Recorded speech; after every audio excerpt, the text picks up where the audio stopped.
کہ مغرب بننے کے آثار ہمارے اعمال و افعال سے بخوبی نظر آ رہے ہیں۔ ہم معاشرتی بے حیائی اور بے راہ روی کو ماڈرنزم، جدید دور اور ترقی یافتہ قوم کا نام دیتے ہیں۔ جدید فیشنزم نے ہمیں ننگا کر کے رکھ دیا ہے۔ قمیض کے چاک اتنے ہوتے ہیں کہ سخت ہوا کے بے شرم جھونکوں کے پڑنے سے بنت کلیسیا ننگی ہو جاتی ہے، اور یہ دیکھ کر شریف آدمی اپنی آنکھیں جھکا لیتا ہے، اور اگر بابا بولتا ہے تو جواب ملتا ہے کہ آپ کا دور چلا گیا ہے، آپ پرانے دور کے لوگ ہیں، یہ جدید فیشن ہے، سب اسی طرح سے پہنتے ہیں۔ میں یقین سے کہہ سکتا ہوں کہ جب سب کنویں میں یا آگ میں چھلانگ لگائیں تو تم نہیں لگاؤ گی۔ ہم اپنے آپ کو ترقی یافتہ قوم کہتے ہیں، جبکہ اپنی ہی تباہی کے لیے ہتھیار خود بنا بیٹھے ہیں۔ بہت سے ایسے والدین جو اپنی اولاد سے زخم کھائے خاکسار سے کوئی مشورہ لینے یا کوئی تسلی کی بات سننے کے لیے آتے ہیں اور اپنے پیٹ پر سے کپڑا اٹھاتے ہیں، تو ان کی حالت زار مایوس و معصوم چہروں اور پرنم اور اشکبار آنکھوں کو دیکھ کر دل خون کے آنسو روتا ہے۔ ان کے زخم جگر اپنی ہی آستین کے سام کے ڈسنے کے سبب سے لگے ہوتے ہیں، اور اس قدر گہرے ہوتے ہیں کہ وہ سسکیاں لیتے ہوئے اپنی زندگی کے سانسوں کی ڈوریاں توڑ ڈالنے کے لیے سوچ رہے ہوتے ہیں، کیونکہ نہ تو وہ اس زمانے کا مقابلہ کر سکتے اور نہ ہی کسی کو منہ دکھا سکتے ہیں۔ وہ اندر ہی اندر پہلے تو مر چکے ہوتے ہیں، اور بن پوچھے ہی ان کے چہرے اس بات کا پیٹ پیٹ کر اعلان کر رہے ہوتے ہیں کہ گھر کو آگ لگ گئی گھر کے چراغ سے۔ یہاں پر میں اس مضمون کو کھول کر بیان کرنا ضروری سمجھتا ہوں تاکہ میرے قارئین سمجھ پائیں کہ میں کون سے اسٹیشن سے بول رہا ہوں۔ اگر آپ بیٹی ہیں جو اس مضمون کو پڑھ رہی ہیں، یا بیٹا ہیں، یا آپ والدین ہیں، تو یاد رکھیں کہ یہ مضمون آپ کی بڑی توجہ کا خواہاں ہے۔ براہ کرم اس مضمون کے لیے وقت دیجیے اور توجہ دیجیے۔ مجھے کئی ایسے اجڑے ہوئے مسیحی والدین سے واسطہ پڑا جو یہ کہتے ہیں کہ ہماری بیٹی نے ایک غیر مسیحی شخص کے ساتھ پس پردہ شادی کر لی ہے، اور اب کوئی مشورہ دیں کہ کیا کروں، کیونکہ اس نے تو ہماری عزت کو خاک میں ملا دیا ہے۔ یہ حال صرف بیٹی والوں کے ساتھ ہی نہیں ہوتا، بلکہ کئی بار تو مجھے ایسے مسیحی والدین سے بھی اصلاح کاری کرنے کا اتفاق ہوا جنہوں نے یہ کہا کہ ہمارے بیٹے نے پس پردہ ایک غیر مسیحی لڑکی سے شادی کر لی، اور بتائیں کہ اب کیا کیا جائے۔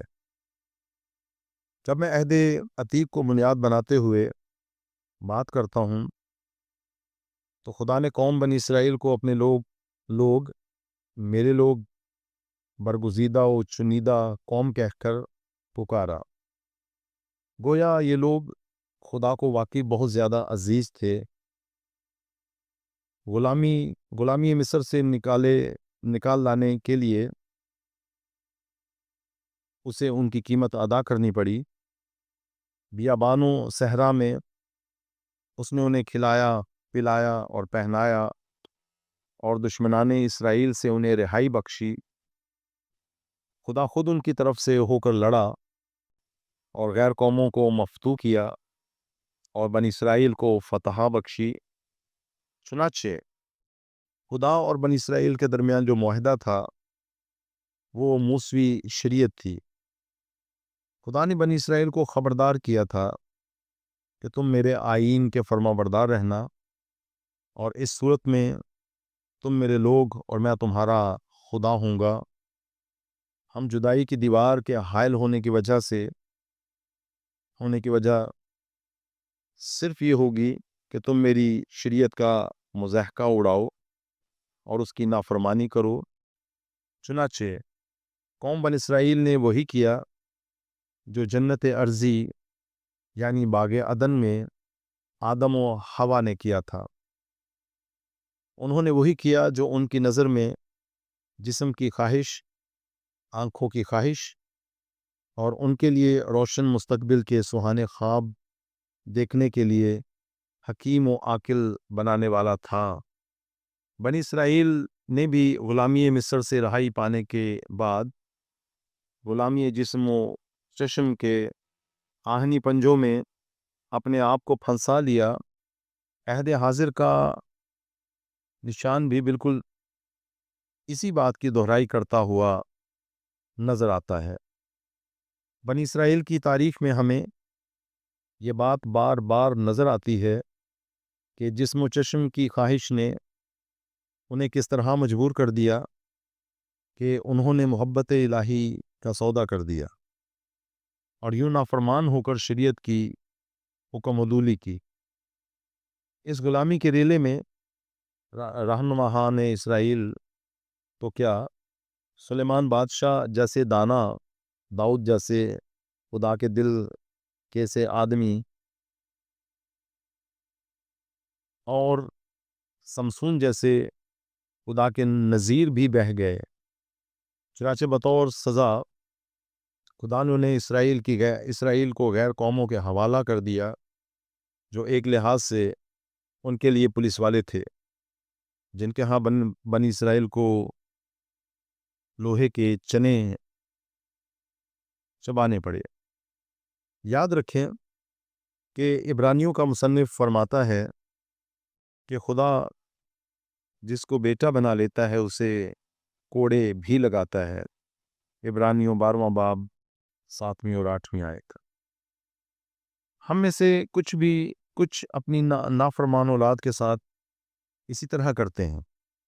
جب ہم اپنے والدین کے نافرمان ہوئے تو ہمارے ساتھ بھی اسی طرح سے ہوا۔ سلیمان فرماتا ہے کہ لڑکے کو چھڑی سے باز نہ رکھ، امثال 13واں باب 24ویں آیت، 23واں باب 13ویں اور 14ویں آیت، 29واں باب 15ویں آیت۔ اور ایک اور مقام پر ہے کہ لڑکے کی اس راہ پر تربیت کر کہ بوڑھا ہو کر بھی وہ اس راہ سے نہ مڑے۔ میں یہ نہیں کہتا کہ بچوں کو مار مار کر ان کی کھال اتار دیں، یا مارنا بہت ضروری ہے، ماریں لیکن غصہ میں نہیں بلکہ محبت میں۔ جب غصہ اتر جائے تو پھر ایسا کریں اور اپنے بچے پر ظاہر بھی کریں کہ اگر تمہاری گرد جھاڑی گئی ہے تو اس کی وجہ کیا ہے۔ بے رحمی کے ساتھ کبھی بھی نہ مارے، اور مارنا ہی ہے تو پھر بچے کی پیٹھ پر ماریں، کیونکہ یہ اسی لیے ہے۔ میں سمجھتا ہوں کہ ہماری اولاد کے مخالف سمت پر جانے کی وجہ ہمارا لاڈ ہے۔ اگر باپ اصلاح کرنے کی کوشش کرتا ہے تو ماں بچوں کا ساتھ دینا شروع کر دیتی ہے، اور اگر ماں اصلاح کرتی ہے تو باپ بچوں کا ساتھ دینا شروع کر دیتا ہے، اور پھر روحانی طور پر ان کی اصلاح نہ ہونا، دعا نہ کرنا اور ان کو نمونہ نہ دینا بھی ایک نہایت ہی اہم وجہ ہے۔ اگر ان کی جڑیں مسیح میں مضبوط ہوں گی تو وہ ایسا نہیں کریں گے۔ لہٰذا ضروری ہے کہ اپنے بچوں کی تربیت کریں، سنڈے اسکول بھیجیں اور ان کو خدا کی راہ کی تعلیم دیں، تاکہ جب وہ جوان ہوں تو اپنے والدین کے لیے بے عزتی کا باعث نہ ہوں۔ ایسی بیٹیاں اور بیٹے جو غیر مسیحی لوگوں کے ساتھ ناطے جوڑتے ہیں وہ خدا کے کلام کو سمجھ نہیں رہے ہوتے، کیونکہ اگر وہ سمجھتے تو پھر خواہش نفس پر غالب آتے اور اپنے والدین کی باتوں کے قدردان ہوتے۔ میں مختصراً یہ کہہ رہا ہوں کہ خدا نے غیر قوموں کے ساتھ اسی لیے بیاہ شادی سے منع کرنے سے منع فرمایا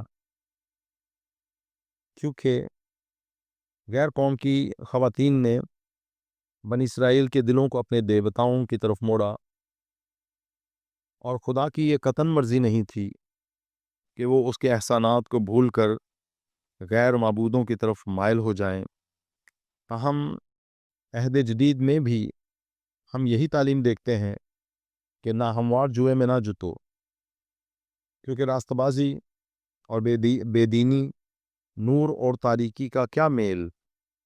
میرے کہنے کا مطلب یہ ہے، اے دختران کلیسیا، مسیحی بیٹیوں، تم غیر مسیحی نوجوانوں کے پھندے میں نہ پھنسو، کیونکہ یہ خدا کی مرضی نہیں ہے۔ اور مجھے افسوس سے کہنا پڑتا ہے کہ شعبہ طب سے منسلک دختران کلیسیا زیادہ تر بدنام ہے۔ میں سب کی بات نہیں کرتا، کیونکہ کئی بیٹیاں مسیح کی اچھی گواہ بھی ہیں، لیکن کئی ایسی ہیں جو مسیح کے نام پر دھبا اور اپنے والدین کے لیے بے عزتی کا سبب ہیں۔ اگرچہ غیر مسیحی لوگوں کو اجازت ہے کہ وہ مسیحی لڑکی سے شادی کر سکتے ہیں، یاد رہے کہ مسیحی بیٹے سے نہیں بلکہ صرف بیٹی سے اجازت ہے۔ لیکن اہل کلیسیا کو کسی بھی بے ایمان سے شادی کرنے کی اجازت نہیں ہے، ہاں وہ مائیکل اسمتھ کا بیٹا ہی کیوں نہ ہو، بلکہ یہ سختی سے منع ہے۔ مسیحی ایماندار بیٹی کی شادی صرف مسیحی ایماندار بیٹے سے ہی ہونی چاہیے، اور جو اس سے باہر نکل جاتے ہیں وہ کلام کی پرواہ نہ کرتے ہوئے اور اپنے آپ کو دانا سمجھتے ہوئے اندھے کنویں میں چھلانگ لگا دیتے ہیں۔ کچھ بیٹیاں جب دام عشق میں جسم و چشم کی رغبتوں میں پھنس کر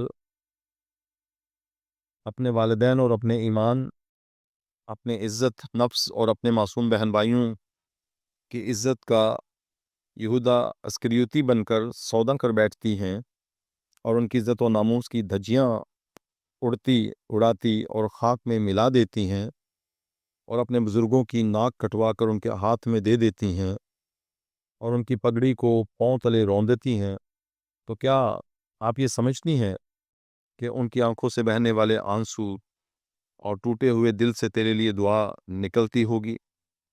کیا تیری اس جھوٹی اور عارضی محبت کا سودا تجھے سکھی رکھے گا؟ نہ تجھے اپنے دین کا اور نہ تجھے دوسرے کے دین کا پتہ ہے، تو یہ اتنا بڑا فیصلہ تم نے کیسے کر لیا؟ کیا تم سمجھتی ہو کہ تمہارے ہاتھوں سے لگایا ہوا یہ پودا، جس کو اپنے بڑوں کے آنسوؤں اور خون سے سینچ رہی ہو، پروان چڑھے گا؟ کیا تم سمجھتی ہو کہ خدا تمہارا ساتھ دے گا، جس کے احکام کو تم نے پاؤں تلے رون دیا ہے؟ کیا تم یہ سمجھتی ہو کہ جس پتھر کو تم تراش کر بھگوان بنا رہی ہو، وہ کل بھگوان بن جائے گا؟ یاد رکھ اور جواب دے کہ بکرے کی ماں کب تک خیر منائے گی۔ جان لے کہ یہ لو میرج نہیں، بلکہ یہ سیکس میرج ہے، یہ کڑوی گولی ہے، اور اب تک تم نے دوسروں کو گولیاں کھلائی ہیں، آج ذرا تو بھی کھا لے، اس سے تیری روحانی صحت ہوگی، اور دوسرے بھی اس وائرس سے متاثر نہیں ہوں گے۔ میں ایسی کئی بیٹیوں کو جانتا ہوں جنہوں نے غیر مسیحی اور غیر نجات یافتہ لوگوں سے ازدواجی رشتہ قائم کیا، اور کچھ عرصے کے بعد جب وہ غیر نجات یافتہ اور غیر مسیحی نوجوان اپنی خواہش نفس پوری کر چکا تو اس نے جواب دے دیا۔ یاد رکھیں کہ جب تک آپ اس گھر میں ہوں گی غلام ہی رہیں گی۔ نافرمانی کے بعد غلامی ہی ہوا کرتی ہے۔ اسرائیل کی تاریخ اٹھا کر پڑھ لے۔ آج جو آپ سے وعدہ کرتا ہے کہ میں آسمان کے ستارے تمہارے لیے توڑ لاؤں گا، وہ کل آپ کے بال اور تمہاری بوٹیاں نوچے گا۔ جو یہ وعدہ کرتا ہے کہ میں تمہارے لیے دودھ کی نہریں بہا دوں گا، وہ تمہارے آنسوؤں کا دریا بہا دے گا۔ یہ جھوٹا مکھن لگا کر آپ کو اپنے دامشق میں پھنسا کر نشانہ حوث بنانا چاہتا ہے۔ میں تمہیں بتانا چاہتا ہوں کہ تم گنڈوئے کی طرح نہ دیکھو، کیونکہ گنڈوئے کے اندر کنڈی بھی ہے۔ اس کے بعد پھر تم جان چھڑانا چاہو بھی تو کیا فائدہ، کیونکہ تم تو پھنس چکی ہوگی۔ تم آج اپنے خوابوں کا شہزادہ جسے تم آج اپنے خوابوں کا شہزادہ سمجھتی ہو، وہ کل تمہارے لیے خون خار دیوتا بن جائے گا۔ دھیان دے اور آنکھیں کھول، وہ انسان نہیں بلکہ انسان کے روپ میں شیطان ہے۔ کچھ عرصے کے بعد آپ کہیں کی بھی نہیں رہیں گی۔ کل جس نے آپ سے ستارے توڑ لانے کے جھوٹے وعدے کیے تھے، آج وہ آپ کو بھنگن اور چوڑی کہہ کر در بدر کر دے گا اور اس جھوٹی محبت کی ڈوری کی نفرت کی چھری سے کاٹ ڈالے گا۔ بتا کہ اس کا کیا کیا جائے گا؟ اسے تو کوئی اور مل جائے گی۔ یہ ملک اس کا ہے، یہاں پر رہنے والے لوگوں کا مذہب اس کا ہے، اس کی ہر جگہ سنی جائے گی، مگر تمہاری کہیں بھی نہیں سنی جائے گی۔ تجھے پہلے ہی اچھی طرح معلوم ہے کہ ہمارے معاشرے میں عورت کو حقیر سمجھا جاتا ہے۔ تم نے تو اپنے ہاتھوں سے سارے دروازے بند کر دیے اور نفرتوں کے تالے کس دیے ہیں۔ اب تو تمہارے لیے آسمان بھی بند ہو چکا ہوگا، تم سب کی نظروں میں گر چکی ہوگی۔ ہو سکتا ہے کہ اب تو اس سام کے بچے کو بھی اپنے وطن میں لیے پھرتی ہوگی۔ میں نے یہاں تک سنا کہ کئی ایسی نافرمان اور ضدی بیٹیوں نے اپنی منمانی کی اور پھر اپنے ہی ہاتھوں سے خودکشی کر لی۔ خدا نہ کرے کہ تو بھی ویسی نکلے۔ اے بنت کلیسیا، تو ہماری عزت ہے، تو سمجھدار بھی ہے اور دانا بھی ہے، خوبصورت بھی ہے اور تعلیم یافتہ بھی، ایماندار اور باعزت بھی ہے۔ لہٰذا میں خدا کا خادم ہوتے ہوئے تجھ سے منت کرتا ہوں کہ یہ راستہ جس پر تمہارے لیے ماں سوائے کانٹوں کے اور کچھ بھی نہیں ہے، اسے ترک کر دے اور اپنی تمام خواہشوں کو مسلوب کر دے۔ اپنا دل یسوع کو دے دے، کیونکہ وہ تیری بھلائی کا خواہاں ہے۔ اپنے لیے ریت کے گھر نہ بنا اور نہ ہی خیالی قلعے بنا، کیونکہ یہ تیرے لیے جائے پناہ نہیں ہو سکتے۔ تو جس سفر پر رواں ہے، اس سفر پر ماں سوا دکھوں اور سسکیوں کے اور کچھ بھی نہیں۔ سایہ کبھی بھی کسی کے ہاتھ نہیں آیا۔ جب جوانی کا سورج ڈھل جاتا ہے تو پھر وہ کبھی طلوع نہیں ہوتا۔ اس لیے میری باتوں پر دھیان لگا اور ان پر توجہ دے۔ اپنے مستقبل سے متعلق سہانے خواب نہ دیکھ اور دور کی نظر نہ رکھ، جس سے متعلق تو کچھ بھی نہیں جانتی کہ کیا ہوگا۔ ایسے جذبات کو درگور کر دے، کیونکہ اگر تو نئی پیدائش کا تجربہ حاصل کیا ہے، یعنی یسوع مسیح کو اپنے شخصی نجات دہندہ کے طور پر قبول کیا ہے، تو پھر خیال کر کہ بھول جاتے ہیں لذت پرواز جن پرندوں کے پر نہیں ہوتے۔ مجھے کئی ایسے جوڑوں سے بھی ملنے کا اتفاق ہوا کہ میاں غیر مسیحی اور بیوی مسیحی، اور مسیحی بیوی کی طرف سے جواب یہ ملتا ہے کہ یہ خود ہی بعد میں مسیحی ہو جائیں گے۔ بعض یہ کہتی ہیں کہ ہم دونوں نے فیصلہ کیا کہ دونوں اپنے اپنے مذہب پر چلیں گے، اور بعض کا یہ جواب ہوتا ہے کہ میں نے ان سے اسی لیے شادی کی کہ وہ مسیحی ہو جائیں۔ واہ بھائی، کیا بات ہے! آپ کے اتنے بڑے احسان کی، آپ کی طرح کے دانا لوگوں کی کمی نہیں ہے، اور خدا نہ کرے کہ آئندہ کے لیے مائیں ایسے احمقوں کو جنم دیں۔ میرا ذاتی طور پر جو مشورہ ہے وہ یہ ہے کہ والدین بذات خود مسیح یسوع کو اپنے خداوند اور شخصی نجات دہندہ کے طور پر قبول کریں، اور پھر اپنے خاندان میں دعا حمد و ثنا کے مذہبوں کو پھر سے گرے ہوئے مذہبوں کو پھر سے بحال کریں اور صبح و مساء ان پر خداوند کی ستائش اور دعاؤں کا بخور چلائیں، یوں اپنے بچوں کو نمونہ دیں تاکہ وہ خود بھی جائز و ناجائز میں تمیز کر سکیں، اور ہمارے بچوں کو بصارت کے ساتھ ساتھ روحانی اعتبار سے بصیرت بھی ملے تاکہ وہ ہمارے لیے بدنامی اور بے عزتی کا باعث نہ ہوں۔ اس طرح کے زیادہ تر واقعات ایسے خاندانوں میں ہی ہوتے ہیں جہاں پر مادہ پرستی ہے۔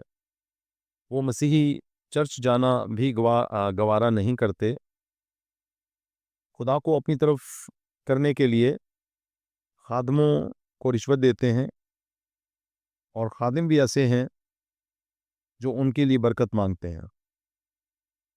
اس کی وجہ یہ ہے کہ ان کی جیب گرم ہوتی ہے، اور اگر برکت نہیں مانگیں گے، کھری کھری سنائیں گے، تو روزی کا یہ دروازہ بھی بند ہو جائے گا۔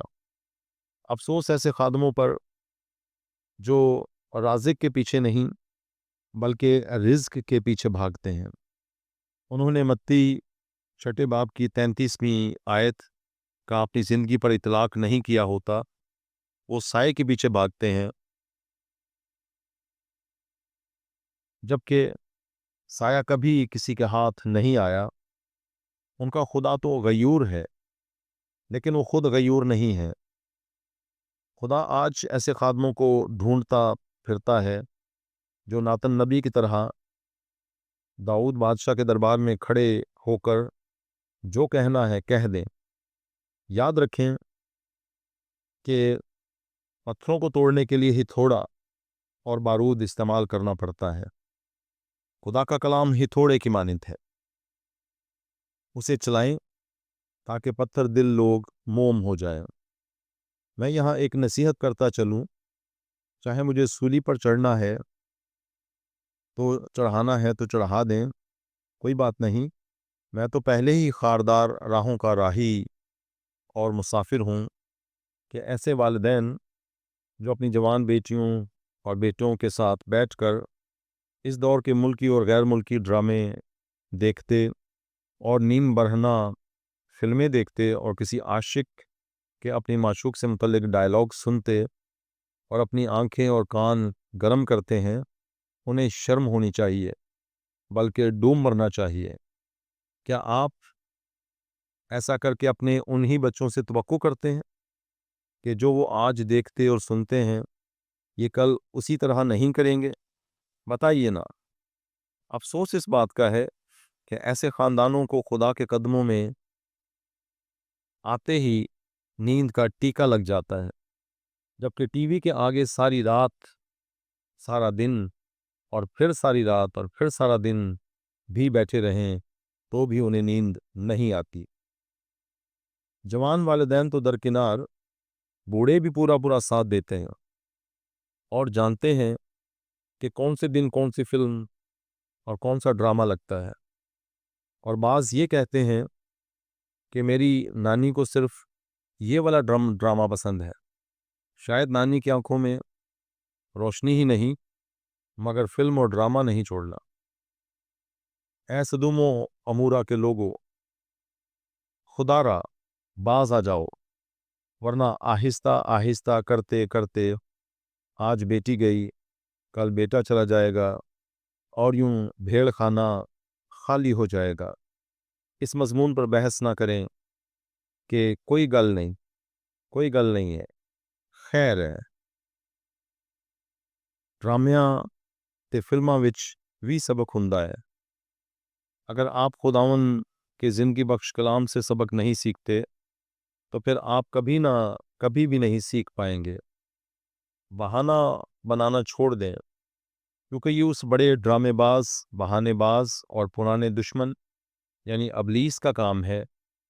خدا کے لیے اپنی اولاد کو آنے والے سونامی طوفان سے بچا لیں۔ یہ قوم کا سرمایہ، ہمارے مستقبل کی امید، معمار کلیسیا کی ریڑھ کی ہڈی اور ان تیروں کی مانند ہیں جنہیں ہم چاہیں تو صحیح نشانے پر پھینک سکتے ہیں۔ زبور نمبر 127۔ میری دعا ہے کہ خداوند آپ کو چشم بینا عنایت فرمائے تاکہ آپ اپنے گھر کی چار چادر اور چار دیواری میں رہیں، خداوند آپ کو بدل کر برکت بخشے اور اپنے جلال کے لیے استعمال کرے، آمین۔